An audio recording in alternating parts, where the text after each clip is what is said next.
Yang kami hormati Kepala Dinas Pendidikan dan Kebudayaan Kota Bandar Lampung, Ibu Hajah Eka Afriana. Yang kami hormati Kepala BP PAUD dan Dikmas Provinsi Lampung, sekaligus narasumber pertama kita pada hari ini, Ibu Dr. Ulfa Maria MPD. Yang kami hormati Bapak Dr. Haji Muhammad Badrun MAG selaku Ketua MKKS SMP MTS Kota Bandar Lampung. Yang kami hormati Bapak Dr. Dani Maulana selaku narasumber kedua kita pada hari ini. Yang kami hormati Bapak Abdul Hanif MPD selaku Koordinator Bidang Kurikulum.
Bismillahirrahmanirrahim. Assalamualaikum warahmatullahi wabarakatuh. Bapak Ibu yang kami hormati, sebelum kita mulai, mari sejenak kita berdoa kepada Allah Subhanahu wa taala, Tuhan yang Maha Kuasa, kiranya memberikan kelancaran pada kegiatan kita di pagi hari ini. Mohon izin saya memimpin doa dengan cara Islam. Adapun Bapak Ibu yang beragama lain dapat menyesuaikan. A'udzubillahi minasyaitonirrajim. Bismillahirrahmanirrahim. Alhamdulillahirabbil alamin. Hamdan syakirin, hamdan na'imin, hamdan yuwafihi ni'amahu wa yukafiru mazidah. Ya Rabbana lakal hamdu wa lakal syukru kama yanbaghi li jalali wajhikal karim wa 'azimi sultan. Allahumma lakal hamdu kullu wa lakal mulku kullu wa lakal syukru kullu. Allahumma lakal hamdu qabla ar-ridha wa lakal hamdu ba'da ar-ridha wa lakal hamdu idza radita wa lakal hamdu hatta tarda. Allahumma salli wa sallim wa barik ala sayyidina wa habibina Muhammad wa ala alihi wa ashabihi ajma'in. Ya Allah yang Maha Kuasa, berikanlah kepada kami cucuran nikmat serta karunia agar kami mampu menjalankan tugas dan tanggung jawab di dunia pendidikan ini dengan baik dan mampu memberikan kontribusi terbaik pada dunia pendidikan di Kota Bandar Lampung. Ya Allah, ya Hakim, ya Halim, wahai Allah, Zat yang Maha bijaksana dan Maha lembah lembut, tanamkanlah kebijaksanaan dalam diri kami, anugerahkan kelembutan hati dalam setiap diri kami dalam memimpin. Berikan kami bimbingan, rahmat serta taufik hidayah-Mu agar kami dapat memimpin dengan bijaksana. Ya Allah, ya Ahad, ya Samad, wahai Allah, Zat yang satu lagi mempersatukan, Zat yang satu lagi tempat bersandar dan minta pertolongan. Satukanlah hati kami, satukanlah jiwa kami, satukanlah rasa kami dalam persaudaraan agar kami mampu merasakan dan juga memberikan yang terbaik satu sama lain dalam memajukan dunia pendidikan di Kota Bandar Lampung. Allahumma Rabbana ya Allah, inna nas'aluka ilman nafi'a wa rizqan thayyiba wa amalan mutaqabbala. Allahumma ya Allah, la tada' lana dhanban illa ghafartah wa la 'aiban illa satartah wa la hajatan min hawaijid dunya illa qadaitah wa la maridan illa syafaitah. Allahumma inna nas'aluka salamatan fid din wa afiyatan fil jasad wa ziyadatan fil ilmi wa barakatan fil rizqi wa taubatan qabla al-maut wa rahmatan 'inda al-maut wa maghfiratan ba'da al-maut. Allahumma hawwin 'alaina fi sakaratil maut wa najatan minan nari wal 'afwa 'inda al-hisab. Rabbana dhalamna anfusana wa illam taghfir lana wa tarhamna lanakunanna minal khasirin. Rabbana atina fid dunya hasanah wa fil akhirati hasanah wa qina adzabannar. Subhana rabbika rabbil izzati amma yasifun wa salamun 'alal mursalin walhamdulillahi rabbil alamin. Assalamualaikum warahmatullahi wabarakatuh. Bismillahirrahmanirrahim. Assalamualaikum warahmatullahi wabarakatuh. Alhamdulillahirabbil alamin. Wa bihi nasta'inu ala umuri dunya wa din wa ala alihi wa sahbihi ajmain. Asyhadu an la ilaha illallah wahdahu la syarika lah wa asyhadu anna Muhammadan abduhu wa rasuluhu la nabiyya ba'dah. Allahumma shalli ala Muhammad wa ala alihi wa sahbihi ajmain. Qala rabbi shrah li sadri wa yassir li amri wahlul 'uqdatam min lisani yafqahu qawli. Rabbi zidni ilma warzuqni fahma. Yang kita hormati Kepala Dinas Pendidikan dan Kebudayaan Kota Bandar Lampung, Ibu Hajah Eka Adriana SPD MSI. Yang kita hormati Kabidikdas Dinas Pendidikan dan Kebudayaan Kota Bandar Lampung, Ibu Hajah Mega Puri SPD MM. Yang kita hormati Pengurus KKS, Panitia Sosialisasi, Bapak Ibu Kepala SMP, MTS dan Wakil Kepala Akademik, Wakil Kepala Sekolah bidang akademik yang insya Allah dimuliakan oleh Allah Subhanahu Wa Taala, Tuhan yang Maha Esa. Alhamdulillahirabbil alamin. Puji syukur kehadirat Allah Subhanahu Wa Taala. Hari ini kita melaksanakan pembukaan sosialisasi terkait dengan konsep dasar kurikulum prototipe dan juga model pembelajaran berdiferensiasi. Mudah-mudahan kegiatan ini mendapatkan rahmat dan barokah dari Allah Subhanahu Wa Taala sehingga memberikan dampak yang positif bagi peningkatan mutu pendidikan di Kota Bandar Lampung, khususnya di SMP dan MTS. Ibu Kepala Dinas, perlu kami laporkan bahwa kegiatan ini diikuti oleh Kepala Sekolah dan Wakil Bidang Akademik SMP dan MTS, baik negeri maupun swasta. Untuk itu, kami mengharapkan nanti arahan dari Ibu Kepala Dinas Pendidikan dan Kebudayaan Kota Bandar Lampung sekaligus bisa membuka kegiatan ini secara resmi. Terima kasih, kurang lebihnya mohon maaf. Selamat untuk kita semuanya. Mudah-mudahan kegiatan ini memberikan dampak yang positif untuk kita. Billahi fisabilil haq, fastabiqul khairat. Assalamualaikum warahmatullahi wabarakatuh. Tema sosialisasi ini yaitu kurikulum prototipe dan model pembelajaran berdiferensiasi bagi kepala sekolah dan waka akademik SMP Kota Bandar Lampung. Jadi kurikulum prototipe ini sebenarnya kurikulum lanjutan dari kurikulum kemarin masa pandemi. Dan kurikulum ini mudah-mudahan bisa membuat angin segar kepada dunia pendidikan, terutama guru-guru, bagaimana cara memberikan pembelajaran terhadap anak didik. Karena melihat dari apa yang sudah kita lihat, walaupun kita hanya belum mendapatkan sosialisasi, tapi Kementerian Pendidikan sudah memberikan informasi melalui YouTube, melalui Google, bahwa kurikulum prototipe ini kurikulum yang menurut saya sederhana, simpel. Jadi intinya kurikulum ini menginginkan kepada seluruh guru untuk ikut mengajak anak didiknya di dalam proses mengajar. Yang pertama. Terus yang kedua, dalam hal pembuatan mungkin RPP dan yang lainnya, mungkin itu semua akan lebih disederhanakan. Karena memang di masa pandemi kemarin memang semua sudah mulai kita lakukan, Bapak Ibu semua. Dan sekarang ini dengan adanya kurikulum prototipe ini berarti sudah ketok palu bahwa kurikulum 13 sudah mulai kita tinggalkan dan kita berhadapan dengan kurikulum prototipe. Dan kurikulum ini Bapak Ibu harus cepat kita sosialisasikan kepada seluruh guru-guru kita, karena insya Allah kita sudah mulai per semester ini kalau memang Bapak Ibu sudah bisa melakukannya, terutama guru-guru yang memang ditugaskan untuk menjadi waka kurikulum. Jadi sudah harus bisa mengikuti dan menyesuaikan dan menularkan kepada seluruh guru-guru yang ada di sekolah.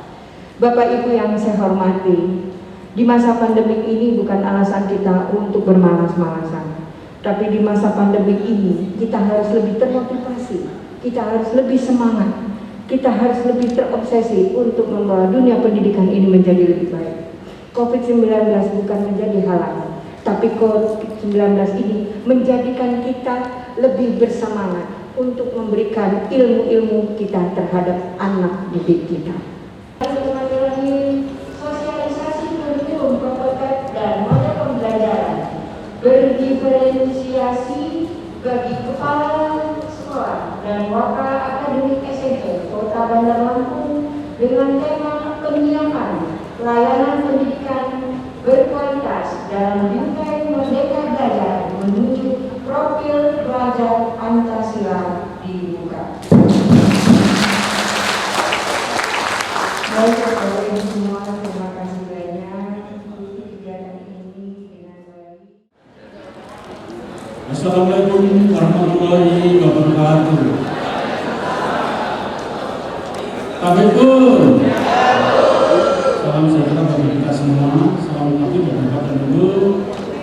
Kita pada PPN ini patut bersyukur kepada Allah Subhanahu wa Ta'ala yang telah melimpahkan rahmat dan karunia kepada kita semua sehingga kita bisa hadir di ruangan ini dalam rangka memahami konsep dan implementasi kurikulum prototipe yang diadaptasi dari bahasa Inggris prototype dalam bahasa Inggris, kemudian diterjemahkan, diadaptasi dalam bahasa Indonesia prototipe. Prototipe bisa disebut juga darurat, bisa disebut rancangan, dan nanti akan disempurnakan pada tahun 2024. Baik, saya perkenalkan narasumber yang hadir di sini. Untuk sementara tepuk tangan Bapak dan Ibu. Ibu Dr. Ulfa Maria MD.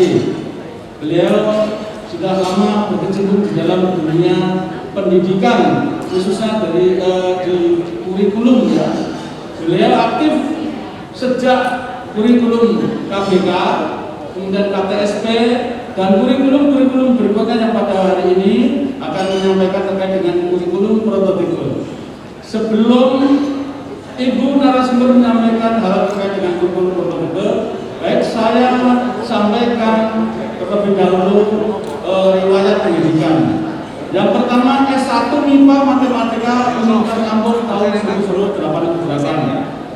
S2 Teknologi Pendidikan Unila tahun 2004.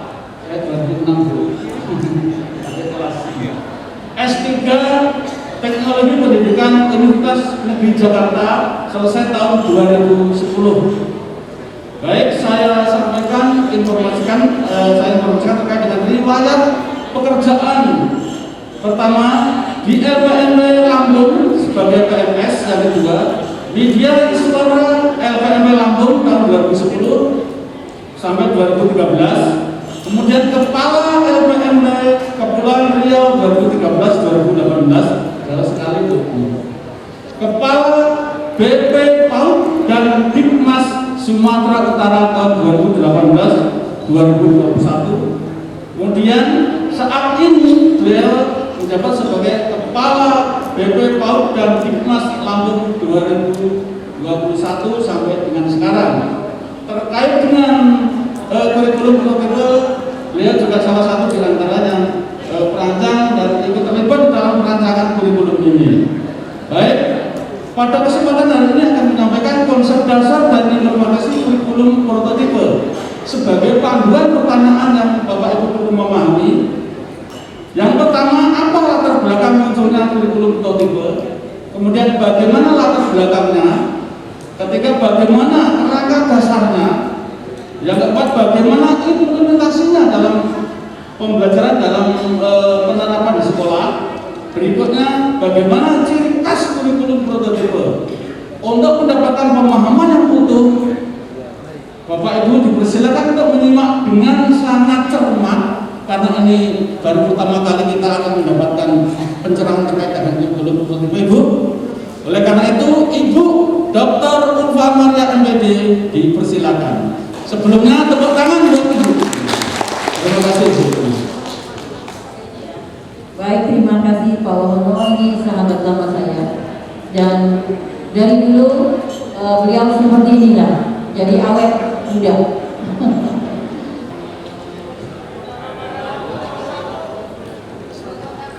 Bandar Lampung.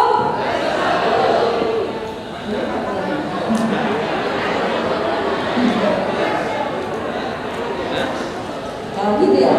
Coba ya, Bandar Lampung satu, kurikulum prototipe yes, gitu ya. Kita ulang, Bandar Lampung, kurikulum prototipe yes. Terima kasih.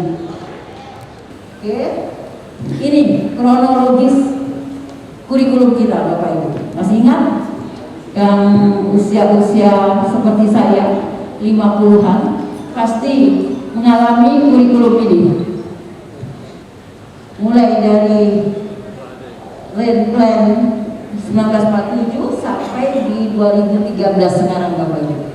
Jadi ini panjang perjalanan kurikulum kita, sudah beberapa perkembangan sampai pada saat ini di 2022 akan ada perubahan lagi ya Bapak Ibu, bukan berganti tapi perubahan, penyempurnaan, transformasi Bapak Ibu dari kurikulum yang sebelumnya ya. Oke. Berikutnya adalah ini K13 terakhir yang masih kita gunakan Bapak Ibu di saat ini ya. Ini juga dari tahun 2013. Ini luar biasa perjalanan ini berdarah-darah ya, kami ya ikut juga di dalamnya menyusun ya memberikan masukan-masukan, bahkan mengimplementasikannya. Ini terutama saya pada saat itu di posisi di Kepulauan Riau, karena saya pindah dari LPMP Lampung ke Kepulauan Riau itu di 2013. Dan ini saya luar biasa dengan teman-teman di Kepulauan Riau ini mengimplementasikannya sampai bisa dikatakan hampir semua satuan pendidikan dan semua gurunya mendapatkan diklat ini. Dan teman-teman juga di Bandar Lampung seperti itu ya. Nah, bahkan tetapi di dalam implementasinya masih banyak yang belum maksimal sampai saat ini, sampai mau ada perubahan-perubahan. Benar kan? Nah, ini rupanya lama juga ya Bapak Ibu. Jadi hampir 10 tahun. Ya, pas tahun 2022 ini 10 tahun. Cukup lama Bapak Ibu. Kurikulum 2013 ini diimplementasikan di satuan pendidikan mulai dari PAUD, SD, SMP, SMA, SMK Bapak Ibu. Ya, SLB. Oke, lanjut. Nah, sekarang kita masuk di tahun 2022. Ada perubahan atau ada transformasi Bapak Ibu terkait kurikulum kayak gini. Mengingat beberapa hal yang terjadi perkembangan dunia, ya, membuat kita melakukan perubahan-perubahan, ya Bapak Ibu, yang dipercepat oleh kondisi pandemi saat ini yang masih Bapak Ibu. Saya dengar tadi Bandar Lampung agak naik ya, bukan melandai tapi apa lagi? Melambai, ya, menghampiri siapa yang akan jadi korbannya. Tapi mudah-mudahan ya kita selalu dijaga dan selalu sehat Bapak Ibu. Tetapi tolong tetap jangan abai Bapak Ibu terhadap protokol kesehatan kita. Insya Allah itu bagian dari ikhtiar kita di dalam kita menjaga kesehatan kita. Nah, ini kurikulum nasional kita ada kurikulum darurat ya yang digunakan saat pandemi mulai dari 2019, 2020 ya, 2020 kencang sekali itu, dan 2021. Lalu mandiri prototipe ya kalau bahasa Indonesia-nya. Nah, Bapak Ibu, kita di 2022 ini ada opsi ya, opsi itu artinya pilihan ya, pilihan baik yang belum, terutama yang masuk di program sekolah penggerak. Alhamdulillah Bandar Lampung masuk di angkatan 3. Ini salah satu yang membawa saya pulang ke Lampung itu adalah salah satu program sekolah penggerak Bapak Ibu. Saya merasakan apa ini Bandar Lampung belum juga di melaksanakan program sekolah penggerak udah angkatan 1, angkatan 2. Nah, ini supaya jangan sampai angkatan 3 lewat lagi. Nah, saya juga tadi terus berkomunikasi dengan tim dinas Bapak Ibu bersama Kadis supaya teman-teman yang masih PLT ini segera didefinitifkan ya. Kalau niatnya memang Bandar Lampung akan menjuarai, akan merajai di angkatan ketiga di seluruh kabupaten kota yang ada di provinsi Indonesia ini, lakukan itu, karena banyak sekali yang masih PL dan masih muda-muda, masih energinya luar biasa. Itu saya melihat data-datanya. Nah, makanya saya selalu ayo tolong ini yang teman-teman yang masih belum jadi segera. Setuju Bapak Ibu? Iya, karena waktu pendaftaran itu sampai 28 Februari. Ya. Tapi tolong koordinasi kolaborasi sama yang sudah definitif deh, supaya bisa dibaca-baca di buka-buka. Ya, supaya jangan limit tanggal pendaftarannya itu teman-teman belum pernah baca, belum pernah memahami pada saat registrasi itu Bapak Ibu. Ya, karena ini kita udah dorong supaya segera Bandar Lampung masuk di angkatan 3. Alhamdulillah. Untuk 15 kabupaten kota Bapak Ibu yang tertinggal masih Mubaba. Itu bukan kita nggak upaya, tapi memang lambat NK-nya, nota kesepakatannya sampai saat ini belum ditandatangani oleh Bupati. Itu yang menunjukkan bahwa komitmen dari suatu pemerintah daerahnya. Ini juga mesti saya kondisinya supaya jangan sampai nggak di minggu ini, karena tanggal 10 akan saya bawa ke pusat Bapak Ibu NK yang secara realnya, tapi secara online-nya nanti kita kirim, kita scan Bapak Ibu. Tapi yang penting tanggal 10 besok ini harus terbawa ke pusat. Mudah-mudahan nanti Lampung 15 kabupaten insya Allah bisa masuk semua di angkatan ketiga. Itu Bapak Ibu ya, karena supaya bersuara lah Lampung ini di tingkat nasional Bapak Ibu. Baik, ini mungkin tidak terbaca teman-teman dan tidak ya kalau kawan-kawan karena memang terlalu besar ruangan dan jauh Bapak Ibu. Kurikulum berkaitan adalah bagian dari upaya sistemik untuk mengatasi krisis belajar. Kenapa ini harus ada perubahan, harus ada transformasi terhadap kurikulum Bapak Ibu? Karena untuk mengatasi krisis belajar, rendahnya kompetensi dasar dan ketimpangan yang tinggi. Nah ini setelah dilakukan suatu analis, suatu penelitian pada saat 2 tahun terakhir ini Bapak Ibu, ternyata ini yang menguatkan adanya perubahan di kurikulum Bapak Ibu. Ya, adanya krisis belajar, rendahnya kompetensi dasar dan ketimpangan yang tinggi. Baik Bapak Ibu. Nah, memang benar di Indonesia ini untuk angka partisipasinya itu tinggi. Jadi memang masyarakat kita pendidikan itu udah bagus, tinggi. Jadi semua bahkan di HAUD ya juga banyak keluarga-keluarga juga yang sudah memasukkan anak-anaknya di lembaga, di satuan pendidikan. Begitu juga di SD, SMP dan seterusnya. Nah, tapi persoalannya bukan sampai di situ saja, adalah pada berbagai survei nasional dan internasional, tren skor ujian nasional mengindikasikan bahwa dalam 15 sampai 20 tahun terakhir hasil belajar tidak mengalami peningkatan. Ini persoalannya. Ya, berdasarkan hasil analisis dan penelitian Bapak Ibu para pakar pendidikan menunjukkan ini. Ini salah satu kenapa harus ada perubahan. Kenapa harus ada transformasi terkait kurikulum. Oke. Riset menunjukkan bahwa pandemi menimbulkan, diperkuat lagi dengan adanya pandemi COVID-19 ini Bapak Ibu yang sudah berjalan lebih dari 2 tahun, ya Bapak Ibu, menimbulkan kehilangan pembelajaran atau literasi dan numerasi yang signifikan.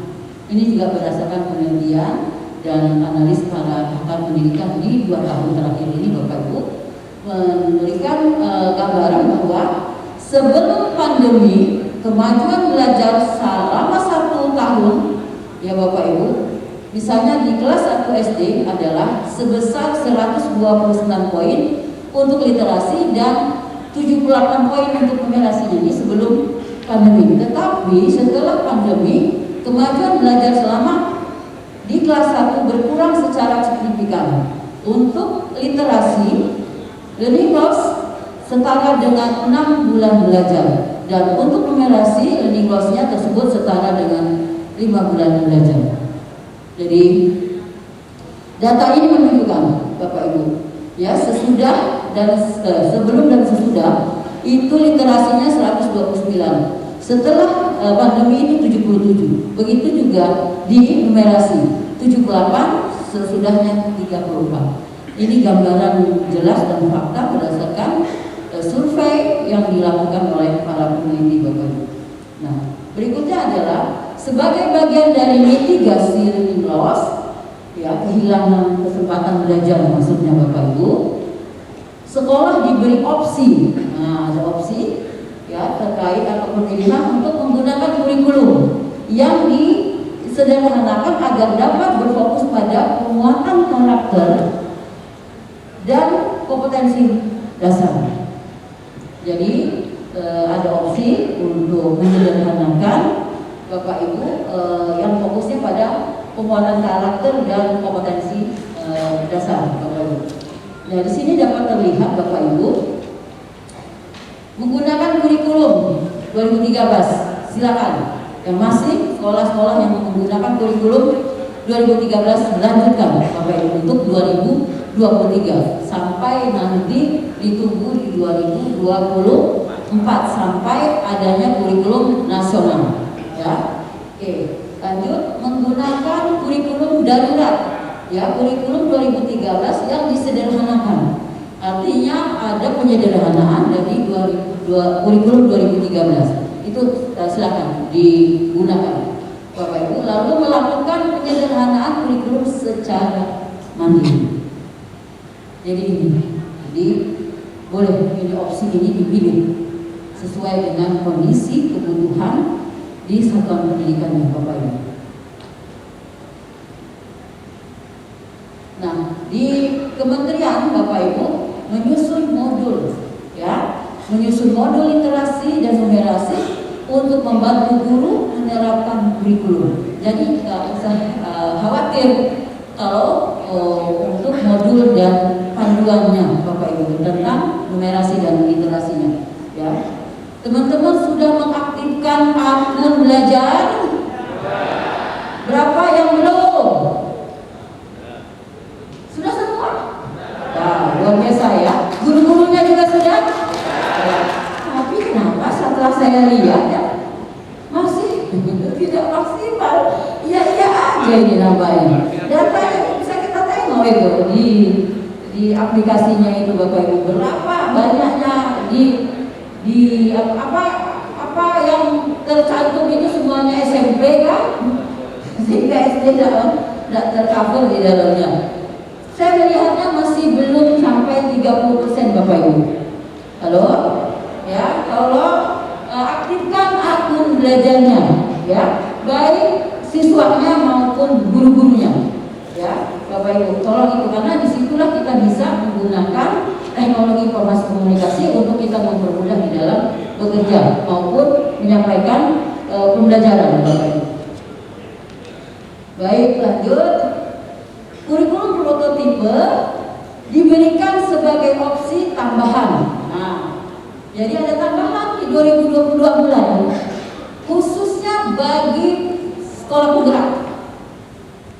Ya, tapi bagi sekolah yang belum termasuk di program sekolah penggerak boleh tidak boleh, penting mengusulkan.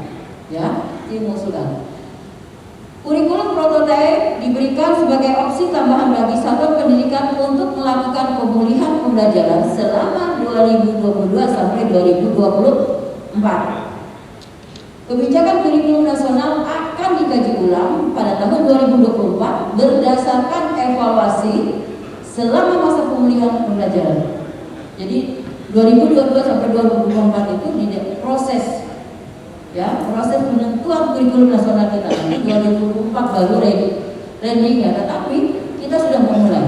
Oleh sebab itu bagi yang nanti tidak lolos di program sekolah penggerak, silakan memulai, ya. Memulainya nanti yang mana dulu gitu, boleh Bapak Ibu, walaupun tidak secara keseluruhan dimulai, boleh silakan Bapak Ibu untuk pembelajaran paradigma barunya, ya.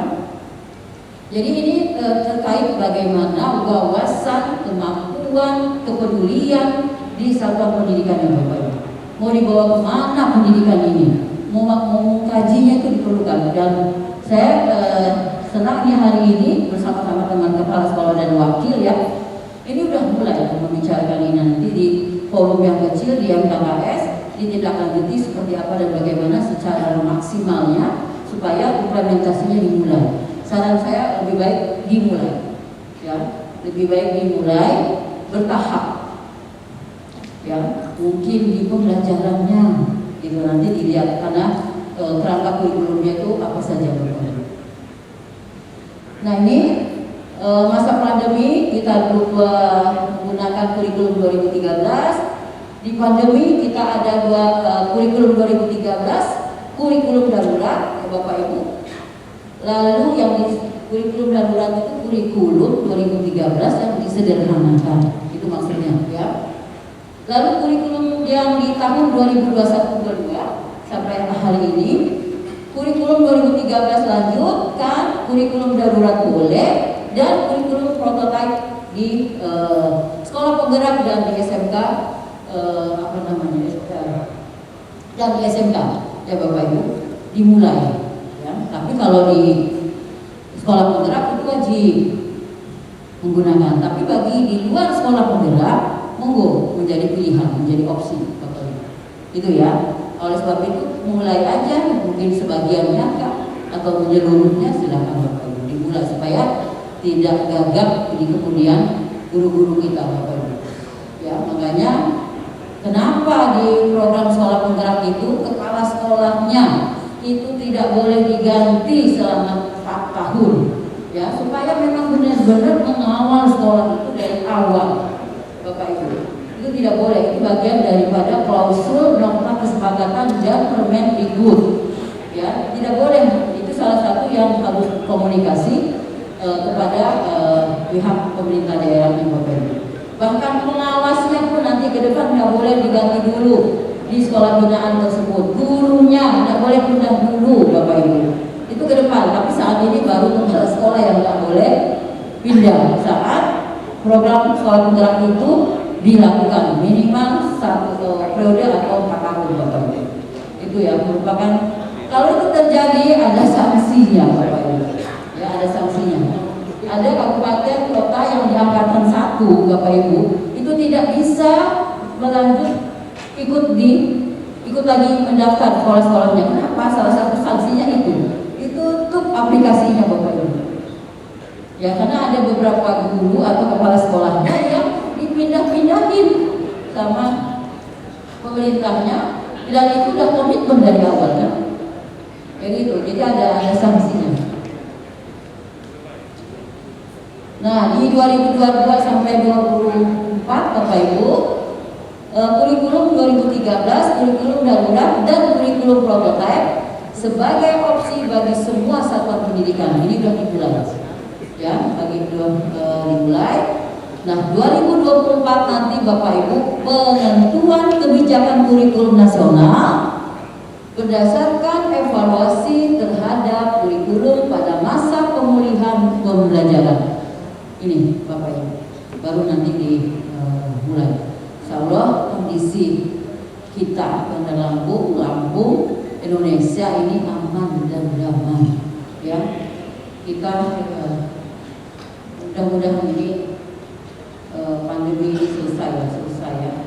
Jangan lagi berulang tahun dia ketiga ya, tidak usah ikut-ikutan melakukan ritual ulang tahun pandemi ya, cukup itu selesai gitu ya. Ya, pikiran kita juga sudah tapi tetap kita ikhtiar menjaga protokol kesehatan. Baik, siswa pengguna kurikulum darurat mendapat capaian belajar lebih baik Bapak Ibu ya daripada pengguna kurikulum 2013 secara umum. Ini hasil penelitian. Jadi saya juga nggak berani mengucapkan ini kalau bukan datanya. Ya, saya mendapatkan data ini dari pusat Bapak Ibu mengatakan bahwa kurikulum darurat itu ya Bapak Ibu mendapat capaian belajar yang lebih baik daripada kurikulum 2013 secara penuh penggunaannya ya, terlepas dari latar belakang dan sosial ekonominya Bapak Ibu ya. Nah, ini nampak jelas Bapak Ibu numerasinya itu 482 mencapai capaian dengan kurikulum terbaru itu 500 prototipe ya. Karena angkatan PSP ya, PSP di angkatan pertama itu kan di 2021 mulainya ya, 2021 Bapak Ibu mulainya ya. Dan ini juga menjadi bahan lalu masa pandemi juga sekolah-sekolah menggunakan kurikulum darurat. Dan ini datanya jelas ada capaian pembelajaran yang lebih baik. Kurikulum darurat efektif memitigasi learning loss karena membantu guru untuk fokus pada materi esensial. Ya, jadi ke materi esensial, Bapak, yang penting dan menerapkan pembelajaran yang lebih mendalam untuk mengembangkan karakter dan kompetensi dasar. di sini bahasannya Bapak Ibu.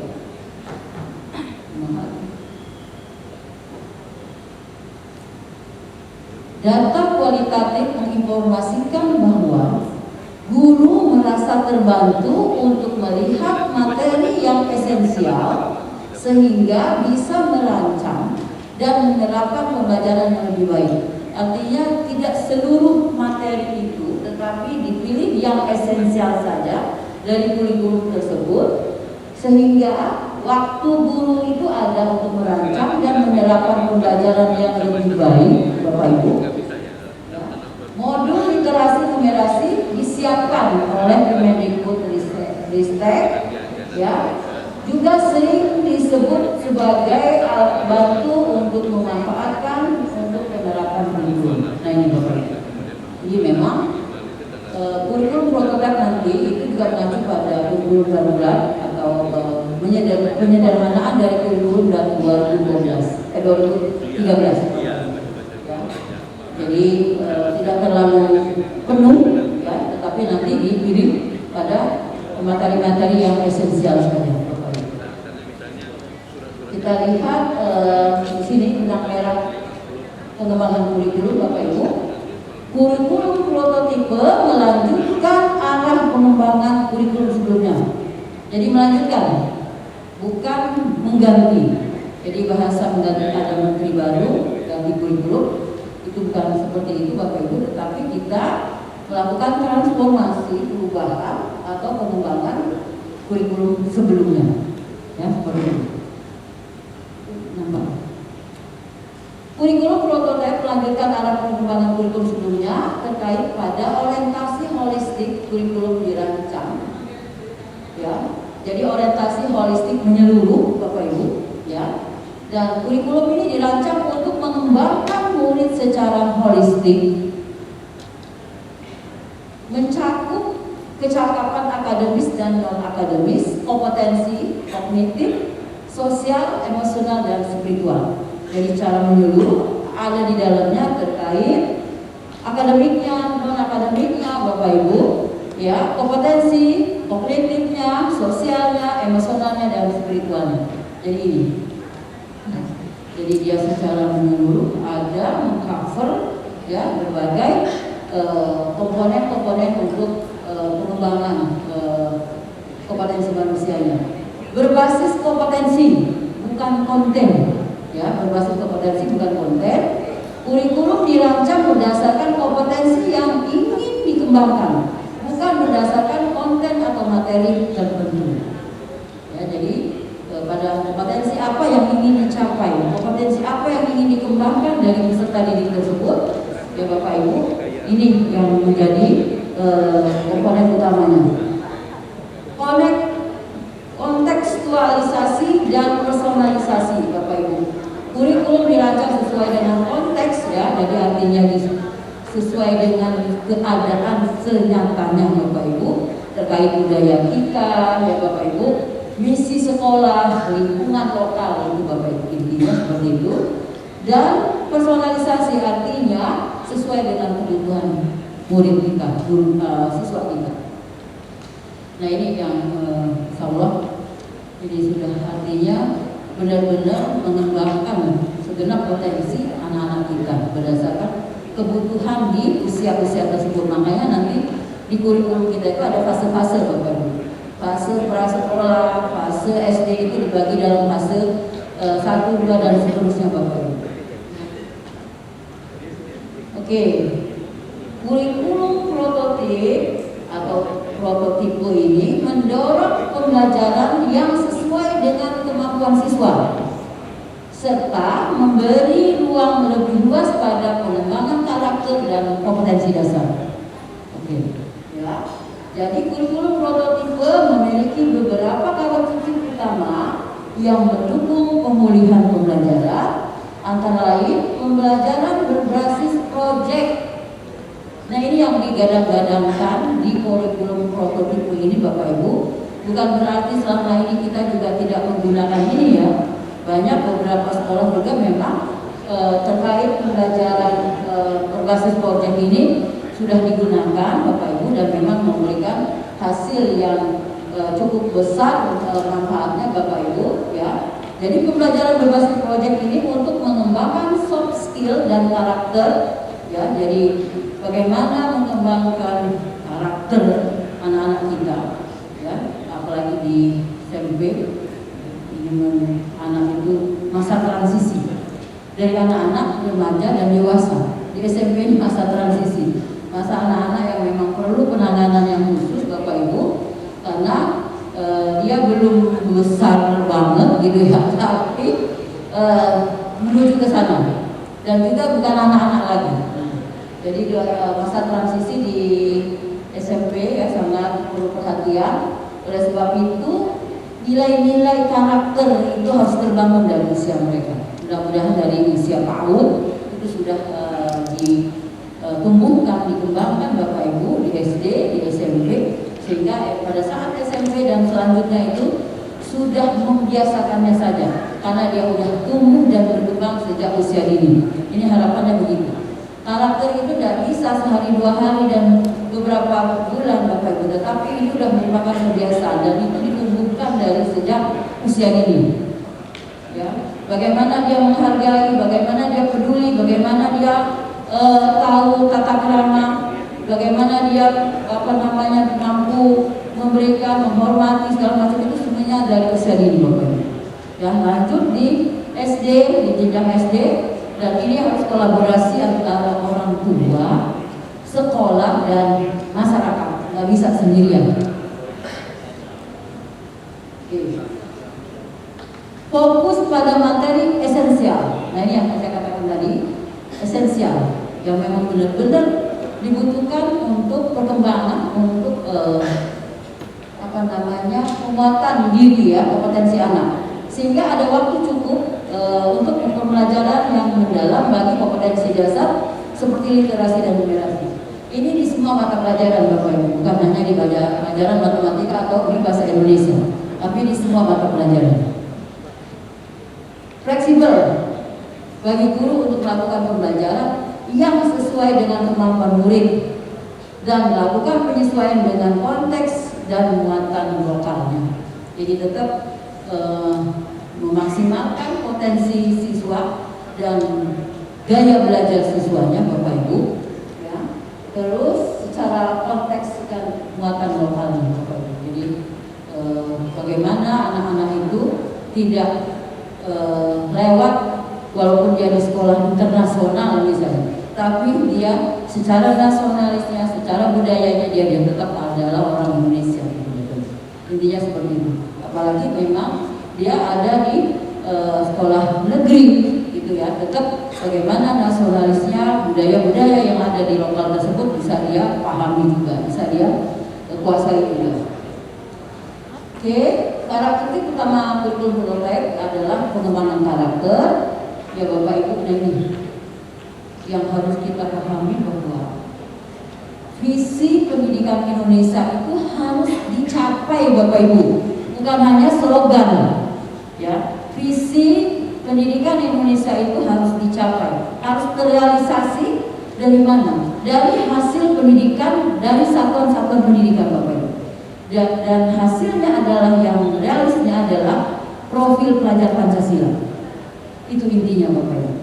Kenapa beberapa episode Merdeka Belajar, termasuk salah satunya program sekolah penggerak ini adalah episode Merdeka Belajar di episode ke-7 ya. Itu episode sama sampai episode kalau tidak salah 14 ya. Kalau tidak salah ini 14 atau 15 ini sudah terlalu paham kebelakangan ini. Coba nanti dicek Bapak Ibu sudah sampai berapa episode. Nah, episode Merdeka Belajar ini mulai dari 1 sampai dan seterusnya itu adalah upaya-upaya pemerintah Bapak Ibu di dalam pencapaian tadi itu visi-visi kita tadi, visi-visi pendidikan Indonesia itu bisa tercapai di 2024 adalah gitu. Harapannya begitu. Jangan sampai hanya slogan, ya. Apa bentuknya, realisasinya? Yaitu profil pelajar Pancasila itu tadi Bapak Ibu. Yang seperti apa? Anak-anaknya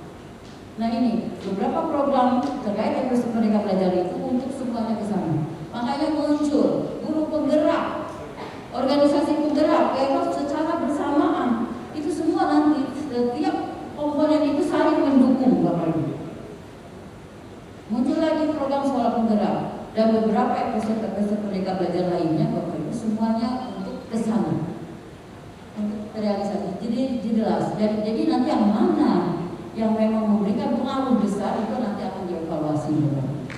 Ya, beberapa bantuan juga. BOP reguler, BOP kinerja juga akan muncul di program-program sekolah penggerak.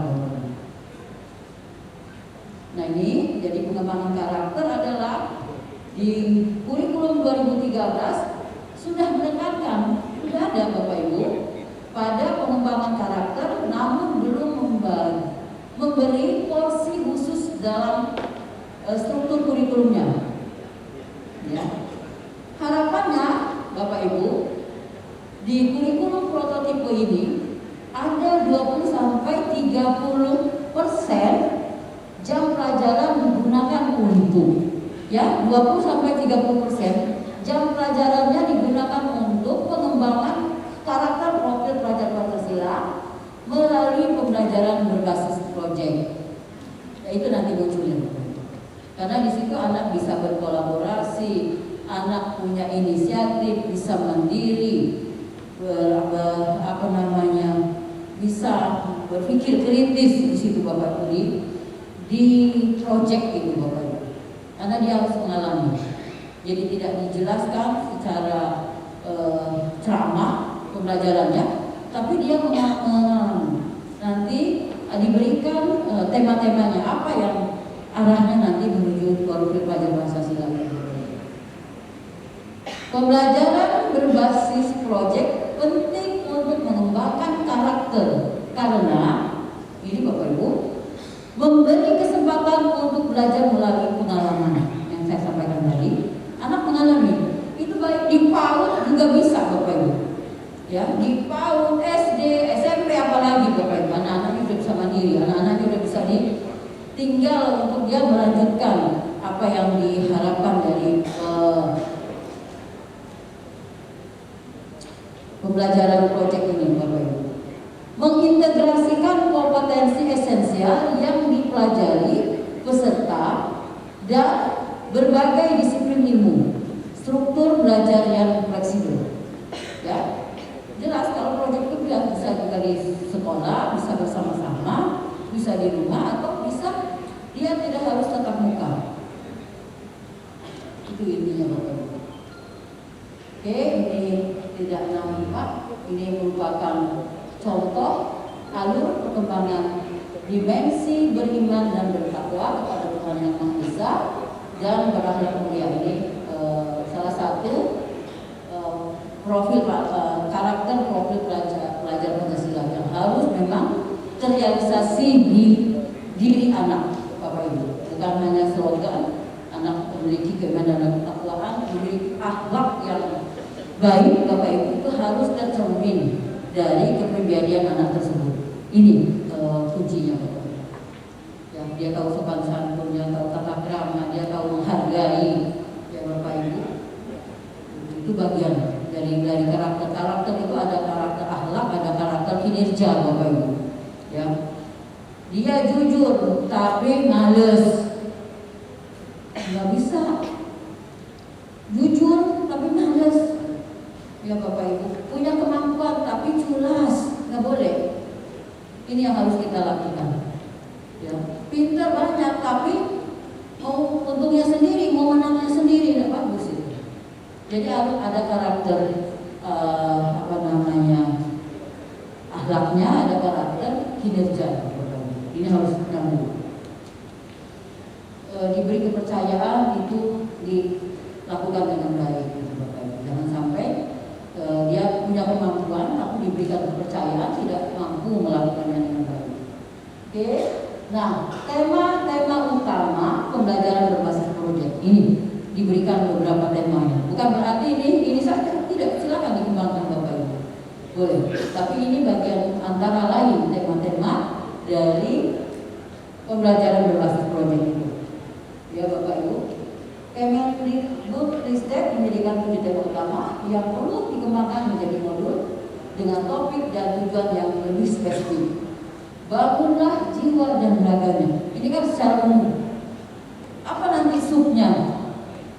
Bisa dikembangkan oleh satuan pendidikan. seperti apa, baik ke fisik gitu kan, atau ke mental. Itu kan bisa dipilah di situ.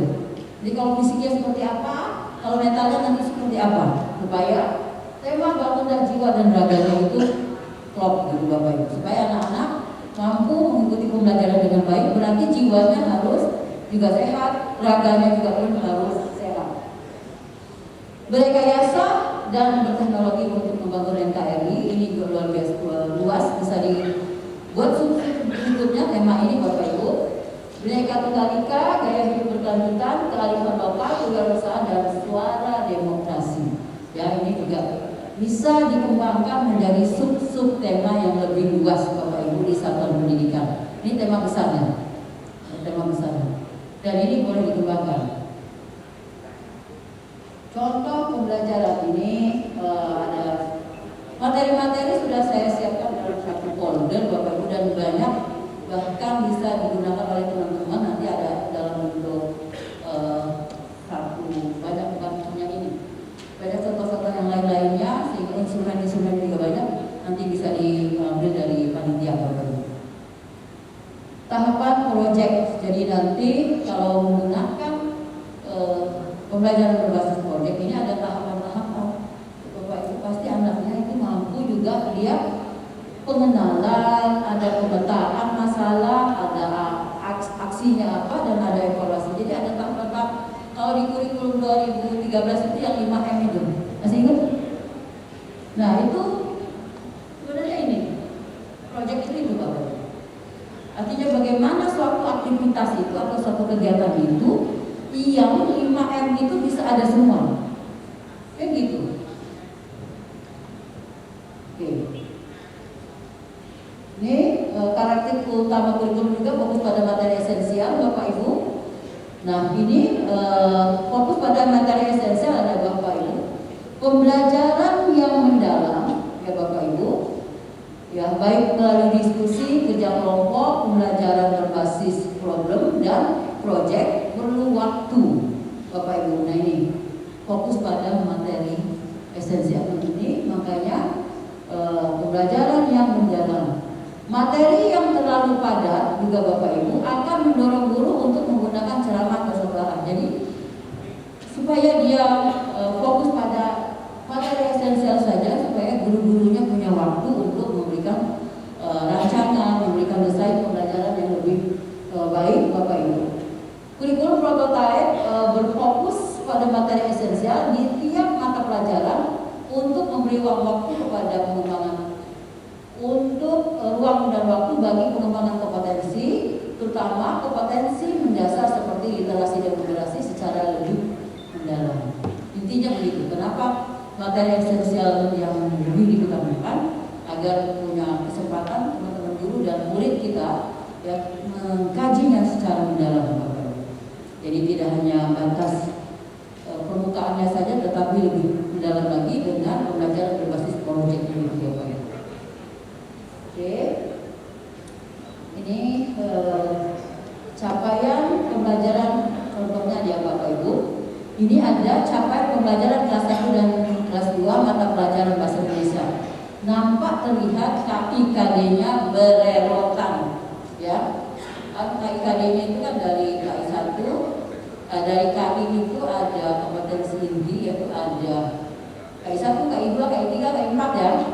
Ya, lalu turun lagi di KD, gitu kan, di KD kompetensi dasar. Bapak Ibu. Nah, untuk di kurikulum prototipe, pencapaian pembelajaran kelas 1 dan 2 mata pelajaran bahasa Indonesia di pembelajaran sekolah penggerak dan SMK pusat unggulan Bapak Ibu. Ini seperti ini Bapak Ibu, karena kompetensi itu dari 1, 2, 3 itu kan bisa terrealisasi dalam suatu kesempatan, betul nggak?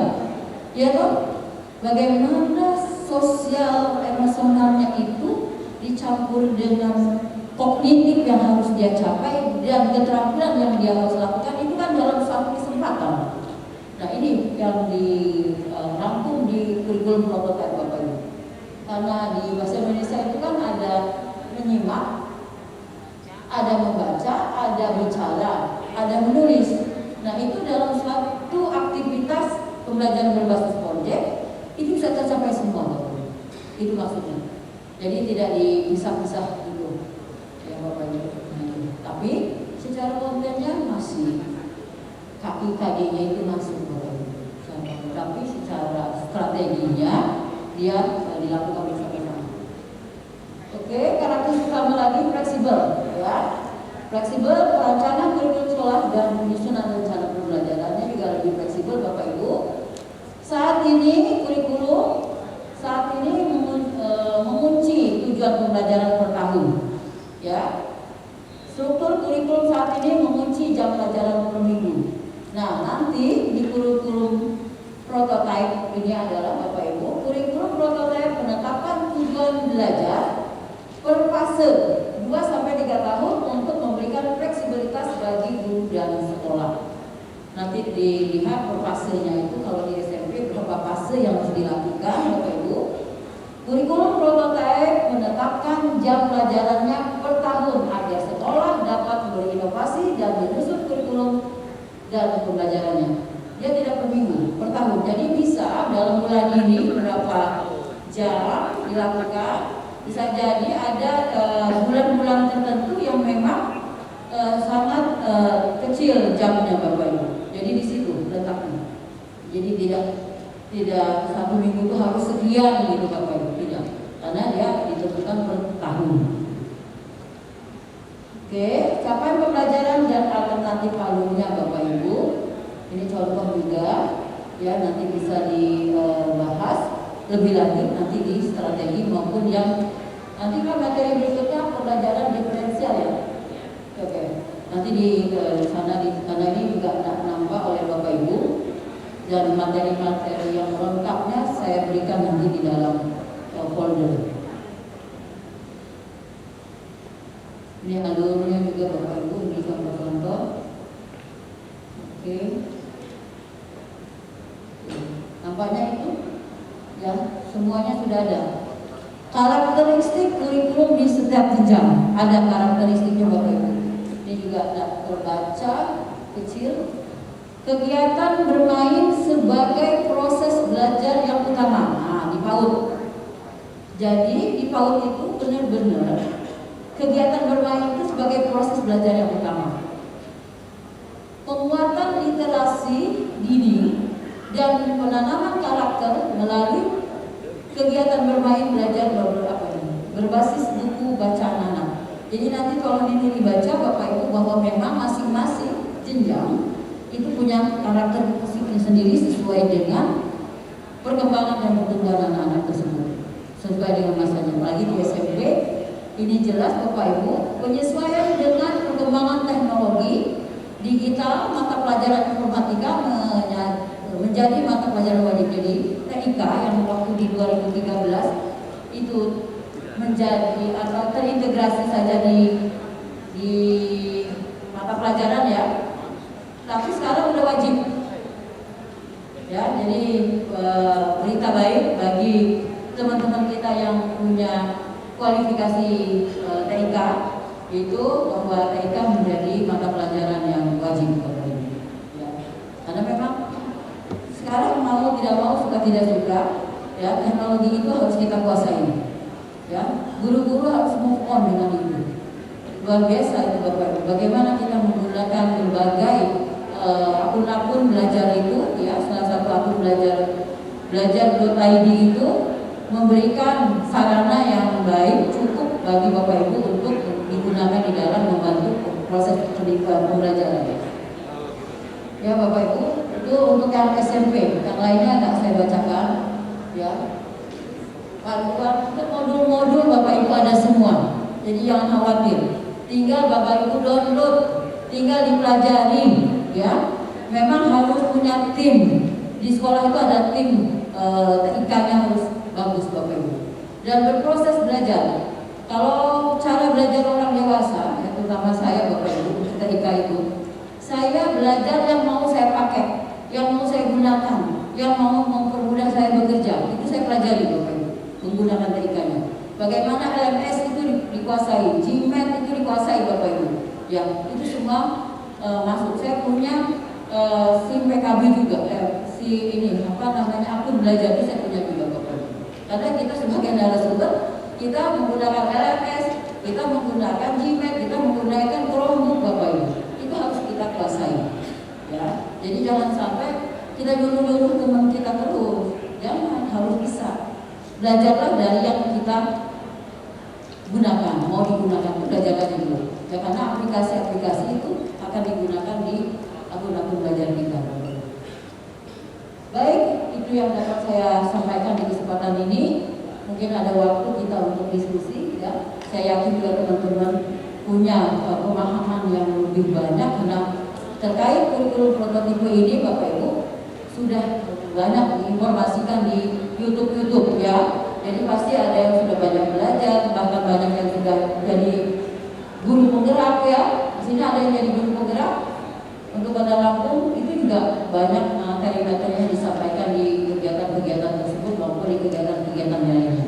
Terima kasih Bapak Ibu. Saya akhiri. Wassalamualaikum warahmatullahi wabarakatuh.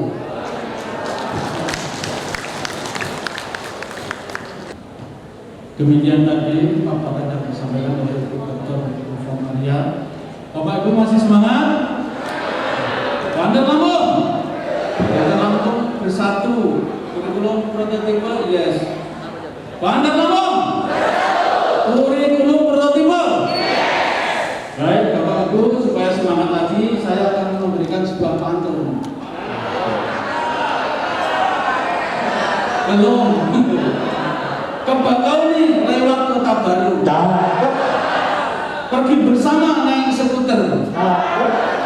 Agar Bapak Ibu semakin tahu, silakan bertanya pada narasumber. Bapak dan Ibu terkait dengan hal itu, kalau tadi ada beberapa waktu masih lama, sekitar 45 menit lebih, ada sesi tanya jawab supaya Bapak Ibu semakin tahu, semakin memahami apa itu kurikulum prototipe, bagaimana informasinya di sekolah.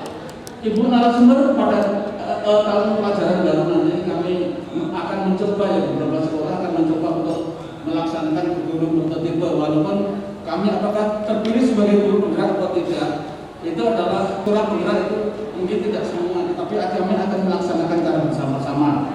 Bapak Ibu yang saya hormati, kurikulum prototipe berkaitan dengan yang disampaikan Ibu narasumber tadi merupakan kurikulum opsi, bisa memilih mana saja sampai tahun 2024. Namun kurikulum prototipe berdasarkan penelitian dan hasil survei adalah kurikulum yang saat ini bukan yang terbaik, hanya satu di antaranya, artinya yang terbaik. Oleh karena itu, Bapak Ibu dipersilakan untuk bertanya. Pertanyaan atau sesi tanya jawab ini akan saya bagi menjadi 2 termin. Termin pertama 3 penanya dan termin kedua 3 penanya. Termin berikutnya akan disesuaikan dengan waktu yang tersedia. Terima kasih Pak Moderator.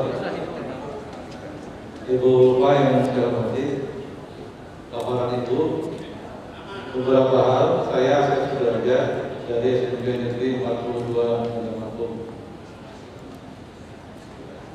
Pada paparan benang merah pengembangan kurikulum ada 3 hal tadi disampaikan: orientasi holistik, berbasis kompetensi bukan konten, kemudian kontekstualisasi dan personalisasi. Ada 2 hal yang ingin saya tanyakan berkaitan dengan poin ketiga, kontekstualisasi dan personalisasi. Untuk kontekstualisasi, pasti sekolah melakukan analisis konteks. Analisis konteks betul lingkungan, satuan pendidikan maupun peserta didik dan karakteristiknya. Hal yang ingin saya tanyakan pertama adalah berkaitan dengan personalisasi atau kebutuhan siswa pasti akan berbeda-beda setiap satuan pendidikan. Di mana di kurikulum ini kan akan dicapai melalui fase-fase. Ada fase 1, 2, 3, 4, dan 5. Mungkin di SMP fase keempat ini ya. Pertanyaan saya, apa ciri dari masing-masing fase? Terutama fase yang akan dialami oleh anak-anak didik di tingkat SMP. Indikator apa tentang fase-fase tersebut yang berkaitan dengan personalisasi dan kontekstualisasi? Kemudian yang kedua, berdasarkan fase-fase tersebut dan berdasarkan kontekstualisasi, analisis konteks, Nanti sekolah mengatakan akan capaian pembelajaran CP tadi. Pertanyaan saya, apakah setiap satuan pendidikan akan memiliki capaian pembelajaran yang berbeda? Satu itu, karena kontekstualisasinya berbeda. Yang kedua, capaian pembelajaran tadi, apakah ada standarisasinya oleh pemerintah? Padahal kontekstualisasinya berbeda-beda. Itu saja yang ingin saya sampaikan. Mohon maaf. Terima kasih. Assalamualaikum warahmatullahi wabarakatuh. Spesifik pertanyaannya, jadi memang terkait kurikulum prototipe ini Bapak, memang yang pertanyaan yang kedua bahwa apakah capaian pembelajaran itu akan berbeda di setiap satuan pendidikan? Tidak. Ya disiapkan. Kalau itu disiapkan Pak. Dia merupakan kalau di 2013 dia tadi. Nah, tetapi di capaian kalau di prototipe ini dia adalah capaian pembelajaran.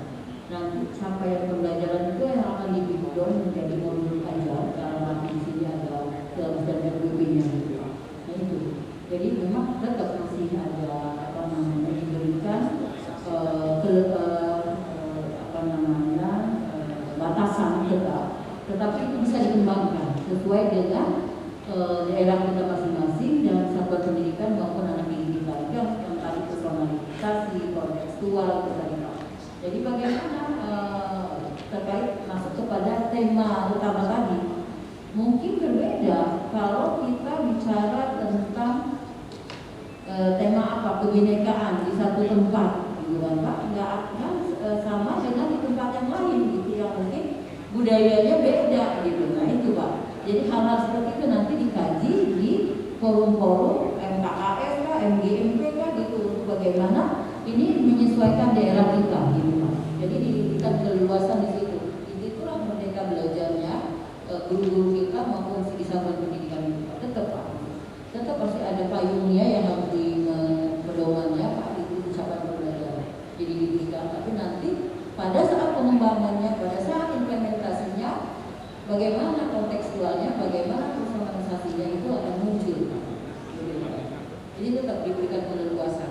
Jadi untuk melaksanakan misalnya tema-tema utama tadi, mungkin bisa jadi berbeda cara-caranya, tetapi tujuannya tetap bagaimana proses pelajaran Pancasila itu bisa keluar dari hasil pendidikan kita. Itu Pak ya. Jadi tetap masih. Jadi tidak copy paste juga di Bapak Ibu nanti menyusun modul aja itu tetap ya. Modul aja dalam arti di sini semacam silabus dan RBP Bapak Ibu. Ya, jadi nanti dikembangkan dari capaian pembelajaran yang diberikan oleh pemerintah. Baik, itu Pak. Terima kasih Bu. Menyambung yang barusan tadi ada yang dikembangkan oleh pemerintah. Kemudian mungkin caranya disesuaikan oleh kondisi sekolah masing-masing. Pertanyaan saya yang belum Ibu jelaskan tadi, adakah nantinya standarisasi untuk menilai itu? Contohnya misalkan sekarang kan ada AN gitu ya. AN dan seterusnya. Terima kasih. Nanti ada evaluasi dengan asesmen nasional kita dengan AKM kita aja melalui itu bagaimana literasi, numerasi dan penanaman karakter lalu terkait lingkungan belajar itu juga akan dilihat melalui evaluasi asesmen. Ya Pak ya, jadi tetap masih ada. Tapi tadi yang saya katakan kurikulum itu fokusnya kepada apa? Esensial, fleksibilitas ya, yang kontekstual dan mungkin belum memuaskan, nanti dipuaskan dengan membaca kembali Bapak Ibu materi-materi kita di materi-materi selanjutnya karena ini baru awal kita memahami. Karena sudah banyak modul-modul panduan-panduan yang diberikan juga nanti ditindaklanjuti oleh teman-teman di satuan pendidikan. Silakan lainnya. Baik, Bapak Asep, untuk lebih paham lagi nanti mungkin bisa bertanya jawab di lain kesempatan. Intinya itu jawaban Ibu dulu, nanti akan Bapak Ibu materi sudah kami sampaikan di grup MKKS, silakan baca. Penanya berikutnya silakan Bapak yang berada di pojok atau Ibu. Baik, terima kasih atas waktunya. Mohon izin bertanya. Tadi disampaikan bahwa salah satu ciri dari kurikulum berbasis proyek. Pertanyaan saya, apa bedanya project based learning dengan kurikulum prototype ini? Kemudian yang pertanyaan kedua, bagaimana gambaran langkah-langkah pembelajaran berdasarkan pada kurikulum prototype? Sekian, terima kasih. Kalau kurikulum prototype itu adalah di dalamnya ada pembelajaran proyek. Jadi kalau pembelajaran berbasis proyek itu adalah bagian dari salah satu langkah-langkah melaksanakan implementasi kurikulum prototype. Jadi ada bagian ini. Ya. Nah, kalau based learning project based learning itu adalah salah satu pendekatan, ya, pendekatan. Jadi pendekatan tersebut akan digunakan di dalam kurikulum prototype. Salah satu ya, bukan satu-satunya. Karena di kurikulum 2013 kan kita juga sudah mengenal langkah-langkah 5M itu, Bapak Ibu. Di mana 5M itu bisa bisa muncul ya di proses pembelajaran kita. Masih ingat itu Bapak Ibu? Apa 5M itu? Bertanya, ya, menanya. Ya, boleh. Apakah 5M itu harus berurutan? Tidak juga. Tapi dia bisa muncul di situasi pembelajaran kita saat itu, baik di apa namanya berkomunikasi dulu Pak, monggo silakan Bapak begitu. Jadi itu salah satu ya Bu. Nah, langkah-langkahnya nanti ditindaklanjuti di narasumber berikutnya lebih detail ya, karena pembelajaran berbasis itu adalah bagian dari langkah-langkah implementasi dari kurikulum prototype. Di materi selanjutnya akan muncul lebih jelas lagi. Oke ya. Karena ada materi juga terkait strategi, ada terkait materi implementasi. Nanti itu saya berikan di dalam bentuk foldernya. Oke? Itu udah lebih detailnya ya. Nanti kan dari tahapan kurikulum prototype itu adalah apa dulu gitu ya. Jadi nanti memang tetap merancang modul ajar. Ya, pertama sekali adalah kita merancang modul ajarnya. Modul ajarnya itu akan seperti apa dan bagaimana itu kita bayangkan kalau kemarin itu kita menyusun silabus dan RPB itu seperti itu. Ya, karena capaian pembelajaran itu sudah disiapkan oleh pemerintah. Oke ya. Lanjut. Ibu terkait dengan jawaban Ibu narasumber tadi, mencirikan kurikulum prototype dan berbasis proyek itu sudah dipahami semua sebenarnya Bu. Hanya yang mencirikan adalah bagaimana ada identifikasi masalah pengumpulan data dan pengolahan data ini berbasis ilmiah, sehingga ini pembelajaran berbasis proyek ini akan disampaikan setelah dulu oleh Bapak dan ini narasumber kita, dan ini nanti lanjutan dari kurikulum prototype ini. Maka oleh sebab itu seandainya Ibu pulang sebelum narasumber kedua, maka kerugian besar Bapak dan Ibu. Bapak dan Ibu ketemuan sebentar terkait dengan lanjutan dari sesi ini. Bapak Ibu pukul 12 tepat nanti istirahat sampai masuk kembali pada pukul 13.